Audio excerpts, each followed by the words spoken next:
आपके मन में भी जरूर कभी ना कभी यह सवाल आया होगा कि जब हमारी सरकार के पास खुद की करेंसी मशीन है और सरकार जितना चाहे उतना पैसा छाप सकती है, तो सरकार ज्यादा पैसा क्यों नहीं छापती? क्यों सरकार गरीब लोगों की मदद नहीं करती? क्यों सरकार गरीब लोगों को अमीर नहीं बना देती? क्यों सरकार सबको जब रईस बना सकती है तो क्यों नहीं बना रही? अगर सरकार ज्यादा पैसा छाप देगी और लोगों को दे देगी तो जो लोग भूखमरी से परेशान है वो परेशान नहीं होंगे, जो लोग बेरोजगारी से परेशान है वो परेशान नहीं होंगे, जो किसान आत्महत्या कर रहे हैं पैसे की कमी की वजह से वो आत्महत्या नहीं करेंगे, जो लोग सड़कों पर सो रहे हैं उन्हें सड़कों पर नहीं सोना पड़ेगा। और ना जाने कितने लोगों की समस्या पैसे से जुड़ी है, अगर उनके पास हाथ में पैसा आ जाएगा तो उनकी समस्याओं का समाधान मिल जाएगा। तो अगर ये सवाल आपके मन में आया है तो ये वीडियो आप ही के लिए, क्योंकि आपको मैं बताने वाला हूं कि सरकार ज्यादा नोट क्यों नहीं छापती।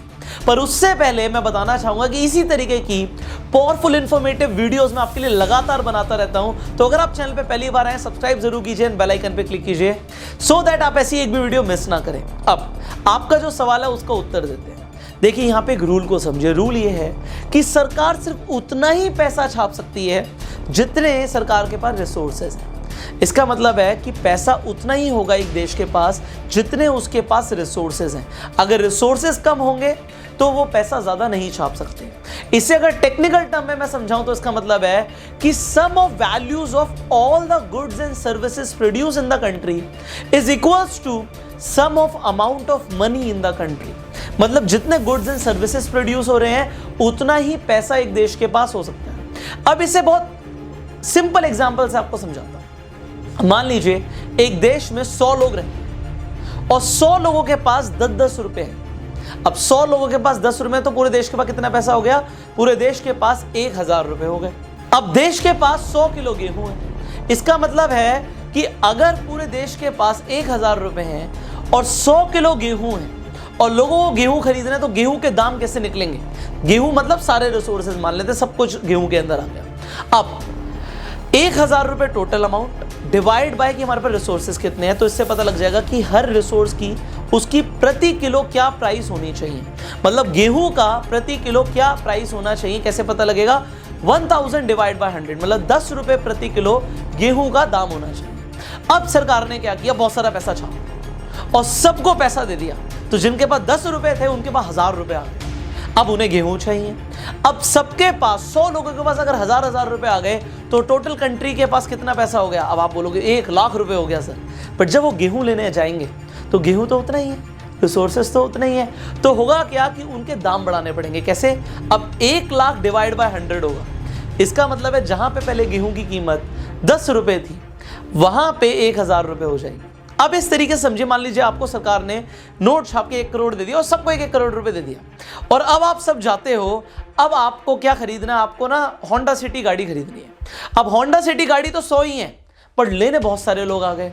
तो जहां पे पहले वो गाड़ी 10-12 लाख रुपए की थी तो उसके प्राइस बढ़ा के 20 लाख, 30 लाख, 40 लाख, 50 लाख कर दिए जाएंगे, क्योंकि अब लोगों के पास ज्यादा पैसा है तो वो ज्यादा पैसा दे सकते हैं। बट इससे कुछ फर्क नहीं पड़ा। रिसोर्सेज की कीमत बढ़ गई तो पैसा बढ़ने से भी कोई फर्क नहीं पड़ा। और इसे हम बोलते हैं इन्फ्लेशन, महंगाई। हाँ, इन्फ्लेशन का मतलब यही होता है कि अगर सरकार अगर ज्यादा पैसा इन्फ्लक्स करती है इकोनॉमी में तो चीजों के दाम बढ़ जाते हैं और ये हर साल बढ़ते जा रहे हैं। बट ज्यादा पैसा डाल देंगे तो एक बार में बहुत ज्यादा महंगाई बढ़ जाएगी। ज्यादा पैसा होने से भी कोई फर्क नहीं पड़ेगा, क्योंकि इससे दूसरा जो सबसे बड़ा एडवर्स इफेक्ट इकोनॉमी पे आता है वो आता है डिवैल्यूएशन ऑफ करेंसी। करेंसी की वैल्यू टूट जाती है। आप सबको पता होगा कि आजादी के टाइम पे 1947 में हमारे 1 रुपए की कीमत $1 के बराबर थी। बट अभी यहां पे डॉलर पहुंच चुका है 75 रुपीज और यहां पे 75 का मतलब है कि $1 की कीमत 75 हो चुकी है। तो हमारी करेंसी की डिवैल्यूएशन डेफिनेटली हो रही है और बहुत सारे रिसोर्सेज के ऊपर डिपेंड करती है, बहुत सारे फैक्टर्स के ऊपर डिपेंड करती है। बट आपको समझना है कि अगर सरकार ने ज्यादा पैसा प्रिंट कर दिया तो हमारी करेंसी की और ज्यादा डिवैल्यूएशन हो जाएगी, जो बिल्कुल भी ठीक नहीं है। तो क्या किसी कंट्री ने ऐसा किया है? जी हाँ, मैं आपको बताना चाहूंगा। जिम्बाब्वे का आपको एग्जांपल देता हूं। वहां के प्रेसिडेंट ने सोचा हमारे देश में बहुत गरीबी है तो क्यों ना हम बहुत ज्यादा पैसा प्रिंट कर दें और लोगों को दे दें तो लोग अमीर हो जाएंगे। अब उन्होंने ये बेवकूफ़ी करी तो सही, बट हुआ क्या कि उन्होंने बहुत ज़्यादा पैसा प्रिंट करके अपने लोगों को दे दिया। पर फिर जब लोगों के पास बहुत ज़्यादा पैसा आ गया, गड्डियाँ आ गई बहुत सारी, तो उन्हें एक ब्रेड खरीदने के लिए भी कई बोरे भर के पैसा देना पड़ता था। और ये क्यों हुआ? क्योंकि करेंसी की डिवैल्यूएशन हो गई। तो डिवैल्यूएशन ऑफ करेंसी, आप समझ पा रहे हैं कि कितनी बड़ी समस्या है। इतनी ज़्यादा डिवैल्यूएशन हो गई उनकी करेंसी की कि जिम्बाब्वे की करेंसी की कोई मान्यता ही नहीं रही। फिर सरकार को बोलना पड़ा हमारी जितनी भी करेंसी है उसकी कोई वैल्यू नहीं है, उसे आप कागज़ समझिए और सिर्फ फॉरेन करेंसी को ही अब करेंसी समझा जाएगा।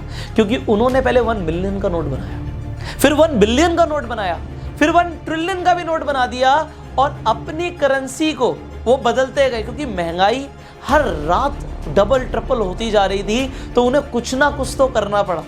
और फिर एंड में क्या हुआ कि करेंसी की वैल्यू नहीं रही। तो जो आपके हाथ में करेंसी है ना, मैं बताना चाहूँगा उसकी अपने आप में कोई वैल्यू नहीं है। सरकार ने जैसे पहले भी 500,000 के नोट बंद करे थे, आप समझ पा रहे हैं एक पीस ऑफ पेपर की कोई वैल्यू नहीं है। ये वैल्यू एक क्राउड साइकोलॉजी के ऊपर डिपेंड करती है कि क्राउड उसकी क्या वैल्यू समझता है।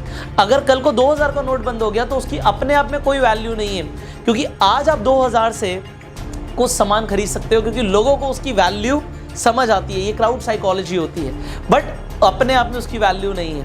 अगर आपको समझ है तो जो रियल रिसोर्सेज हैं जैसे कि आपके प्रीशियस मेटल्स, गोल्ड, सिल्वर, उनकी अपने आप में वैल्यू है। तो अगर आप पैसा कमाते भी हैं तो उसे इन्वेस्ट जरूर कीजिए, क्योंकि करेंसी अपने आप में डिवैल्यूएट होती ही रहती है। आज से 50 साल पहले जो 1 लाख रुपए की वैल्यू थी वो आज नहीं है। तब 1 लाख रुपए में बहुत ज़्यादा रिसोर्सेज आते थे, आज नहीं आते। और आज से 50 साल के बाद जो आज 1 लाख की वैल्यू है वो 50 साल के बाद नहीं रहेगी, क्योंकि इन्फ्लेशन लगातार आती जा रही है। तो आपको समझना है कि अगर आप पैसा कमाते जा रहे हैं तो उसे लगातार इन्वेस्ट जरूर कीजिए। फाइनली मैं आपको बताना चाहूंगा कि आप जो पैसा कमाते हैं उस पैसे को कमाने पे ध्यान दो। ज्यादातर लोग अपने पैसे को सिर्फ सेव करने के चक्कर में उसे गवा देते हैं। आज लोगों की एक मानसिकता, अगेन क्राउड साइकोलॉजी है, कि जो हमारे पास पैसा उसे हम संभाल के बचा के रखेंगे, उसे सेव करके रखेंगे। बट वैल्यू करेंसी की गिरती जा रही है हर दिन। इंपॉर्टेंट क्या है? ज्यादा पैसा कमाना सीखना, कि हम ज्यादा पैसा कमाएं, उसे इन्वेस्ट करें, सो दैट हम अपने लिए, अपनी फैमिली के लिए वेल्थ क्रिएट कर पाएं। फाइनली अगर आपको वीडियो अच्छी लगी तो जल्दी से लाइक कर दीजिए और इस वीडियो को शेयर कीजिए, सो दैट लोगों को समझ आए कि सरकार बहुत ज्यादा पैसा क्यों नहीं प्रिंट करती एंड क्यों लोगों की हेल्प नहीं करती। और मैं आपको एक चीज और भी बताना चाहूंगा, देखो सरकार के ऊपर डिपेंडेंट मत रहो। कोई भी सरकार आपको अमीर नहीं बनाएगी। वो कितने भी प्रॉमिस करें, आपको खुद के लिए ही खुद कुछ करना पड़ेगा। आपको अपनी मदद खुद करनी पड़ेगी। अगर आप ये सोच के बैठे हो कोई सरकार हमारी मदद कर देगी, कोई और आके हमारी मदद करेगा, तो ऐसा जिंदगी में कभी नहीं होगा। आपको अपनी मदद खुद करनी पड़ेगी, आपको सीखना पड़ेगा, आपको बिजनेस बिल्ड करना सीखना पड़ेगा। So with this I will and up this training now. मैं आपसे मिलता हूं अगली वीडियो में। Till that time, you go self.